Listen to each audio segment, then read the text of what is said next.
Ni mfano ambao aliutoa Yesu Kristo akiwaambia kusanyiko, ikiwa pamoja na wanafunzi wake, lakini walikuwepo pia watoza ushuru, walikuwepo wenye dhambi, walikuwepo pia na wanafunzi wake. Lakini nataka tu kusema tunaona akawatolea mfano kuhusu habari ya kondoo. Akawaambia kwamba wapo kondoo, nani ambaye ana kondoo 100 akipotewa na mmoja asiyewaacha wale 99 akamfuata yule aliyepotea kwa ajili ya kumrejesha. Nataka tu kusema kuna vitu ambavyo tunaweza tukavipoteza kwenye maisha yetu.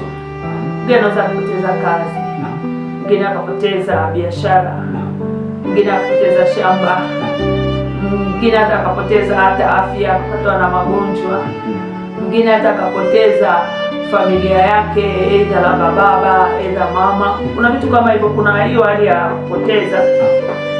Lakini nataka tu kusema jioni ya leo, sitaki kuongelea habari za kupoteza hivyo vitu sana. Bwana Yesu asifiwe.